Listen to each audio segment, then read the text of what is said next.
ایسے دنیا کے کتے تھے بدبخت کہ جن کے لیے اللہ نے قرآن میں آیہ تطہیر نازل فرمائی، جب ان کو شہید کر دیا تو شہادت کے بعد بھی ان کے دلوں میں جو جلن اور حسد کی آگ بھڑک رہی تھی، وہ جلن و حسد کی آگ ختم نہیں ہوئی، بلکہ انہوں نے علی اکبر جیسے 18 سال کے جوان کو شہید کیا، 19 سال کے امام قاسم کو شہید کیا، چھوٹے چھوٹے بچے حضرت سیدہ زینب کے بیٹے حضرت اون حضرت محمد کو شہید کیا، انہوں نے مولا علی کے بیٹوں کو شہید کیا، عباس علمدار کے بازوؤں کو کاٹ دیا، حتیٰ کہ 6 مہینے کے شہزادے مولا علی اکبر کو شہید کیا۔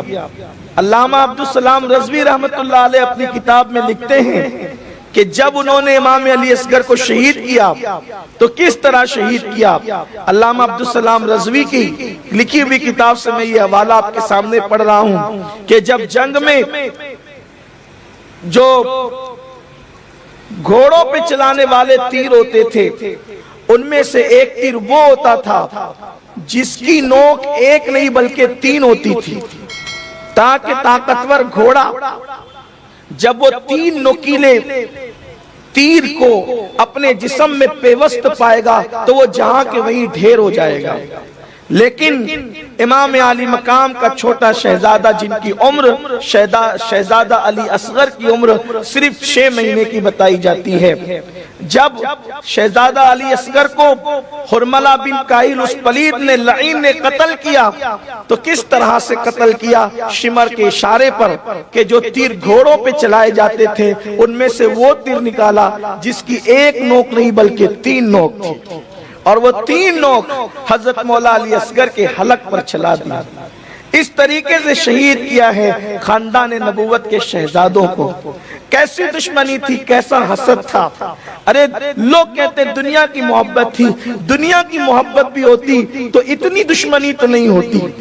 حسد کس درجے کا تھا اس کو میں کیا نام دوں کہ وہ 3 نوک والا تیر ایک معصوم بچے 6 مہینے کے معصوم بچے کے حلق میں لگا ہوگا تو اس وقت اس شہزادے کے دل نے کیا کہا ہوگا۔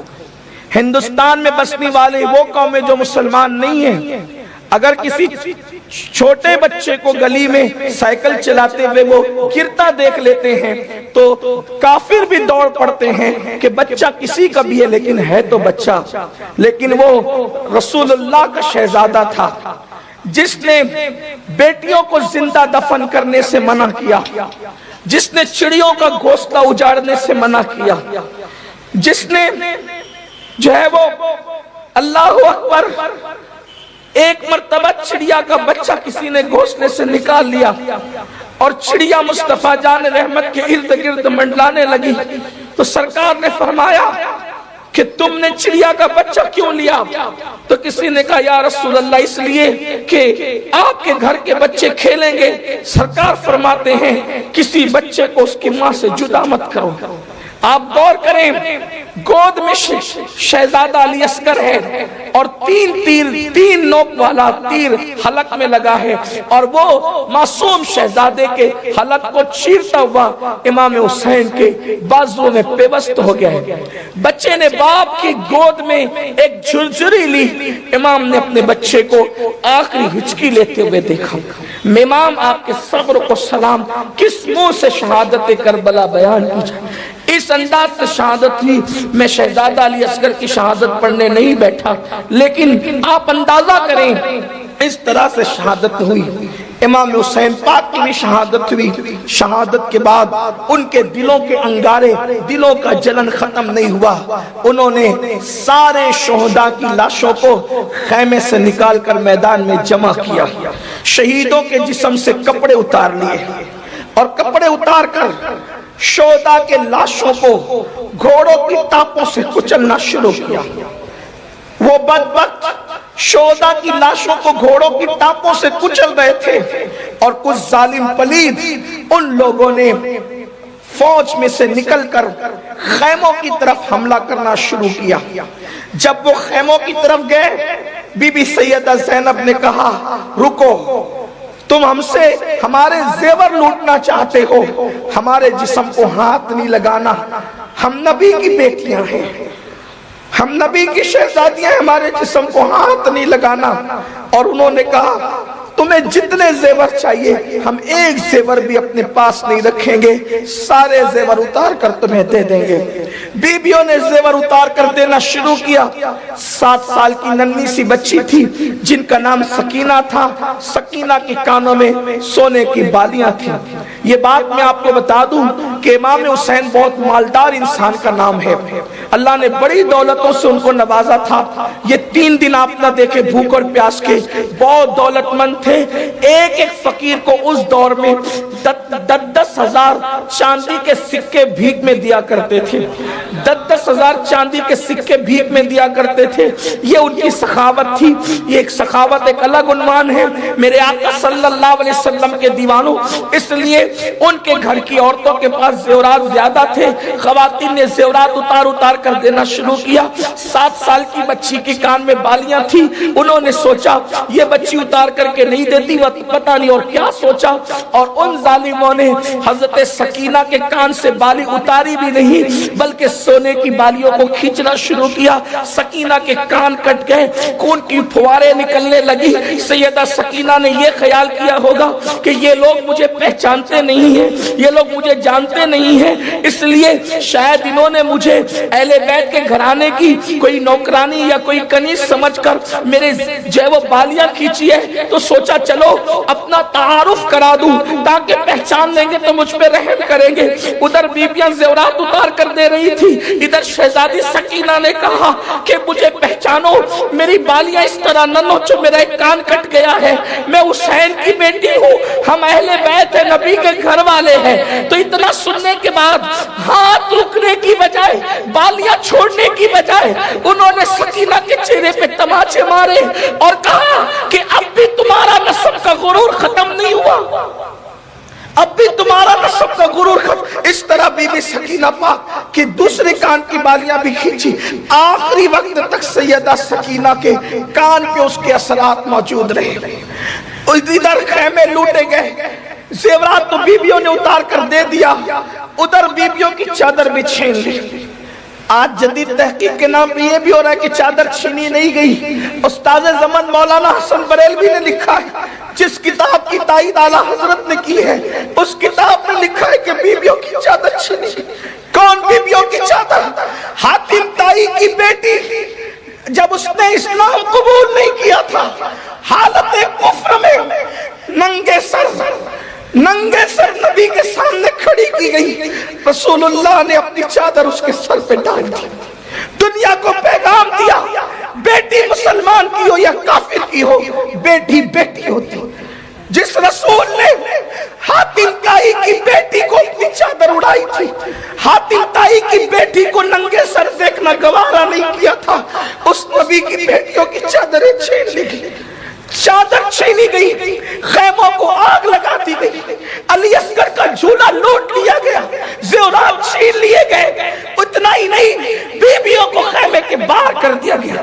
حمید ابن مسلم کہتا ہے کہ میں نے دیکھا ایک خاتون تھی جس کا چہرہ چاند کی طرح چمکتا تھا. جب خیمے جل رہے تھے تو جلتے ہوئے خیموں کی آگ پر وہ بی بی کبھی اندر جاتی جلتے ہوئے خیموں میں, کبھی باہر آتی, کبھی اندر جاتی کبھی باہر آتی.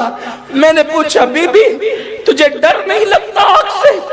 آخر تجھے اپنی جان پیاری نہیں ہے, تو آگ پر کیوں چلتی ہے؟ اس بی بی نے کہا میری جان تو اندر موجود ہے. میں نے پوچھا مطلب یہ ہے کہ میرے بھائی کا ایک لوتا بیٹا, 2 تو شہید ہو گئے, ایک ہی بیٹا بچا ہے. میرے بھیا نے کہا زینب میرے زین العابدین کو سنبھال کر مدینے لے کر جانا, کیونکہ قیامت تک میری اولاد اسی سے چلے گی, میری نسل کا سلسلہ اسی سے چلے گا. حمید ابن مسلم کہتا ہے کہ میں نے دیکھا کہ وہ خاتون جو ہے یہ کہنے کے بعد اندر گئی اور ایک بیمار 14-15 سال کا لڑکا تھا, اس کو اپنے کندھے پہ اٹھا کر کے وہ آگ پہ چلتی ہوئی باہر نکلی. سیدہ زینب سلام اللہ علیہا, اللہ ان کے مزار پہ رحمت و نور کی برسات فرمائے.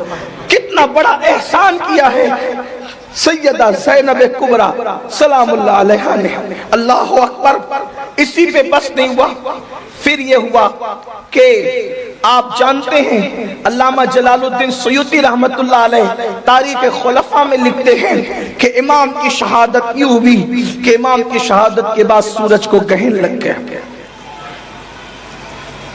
محبت کرنے والے ماننے والے غلو کر سکتے ہیں، یہ سورج تو غلو نہیں کر سکتا۔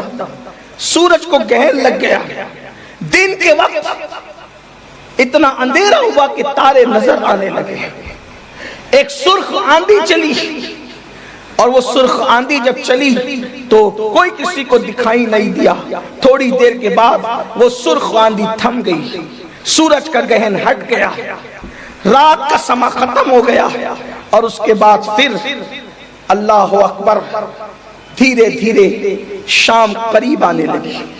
10ویں محرم کا سورج شرم کے مارے افق کے اندر اپنے منہ کو چھپا لیتا ہے، اور 11ویں کی شب طلوع ہوتی ہے۔ اس تاریخ کو تاریخ کے اندر شام غریبہ کے نام سے جانا جاتا ہے۔ شام غریبہ دن تو مصیبتوں میں گزرا، منٹ منٹ لاش دیکھنے میں، منٹ منٹ شہادتیں دیکھنے میں، منٹ منٹ جو ہے وہ لاشوں پر گھوڑا دوڑنے میں، پیاس کا ایک عجیب معاملہ ہے، بھوک کا معاملہ ہے۔ چوتھا دن بھی پیاس میں گزر گیا، 5ویں شام طلوع ہو گئی۔ جب شام غریبہ آئی تو وہ ایک نئی مصیبت لے کر کے آئی۔ بی بی زہرا کی بیٹی نے، وہ بی بی زہرا فاطمہ جس کے دوپٹے کو کبھی چاند و سورج نے نہیں دیکھا، اس فاطمہ الزہرا کی بیٹی نے سوچا کہ دوپٹے تو چھین لیے گئے ہیں، سر کیسے چھپاؤں؟ تو جلتے ہوئے خیمے کی جو کنات تھی، کنات جسے کہتے ہیں، جلتے ہوئے خیمے کی جو کنات تھی اس کا ٹکڑا اپنے سر پہ اوڑا، اور سر پہ ڈال کر پھر سوچا کہ یہ لاشوں کو تو کچل دیا گیا ہے، اکثر لاشیں پہچان میں نہیں آتی۔ تو بی بی سیدہ زینب نے سوچا اب مزید لاشوں کو کوئی صدمہ نہ پہنچائے۔ بی بی سیدہ زینب کوئی تلوار ڈھونڈنے لگی، تلواریں تو لوٹ کر لے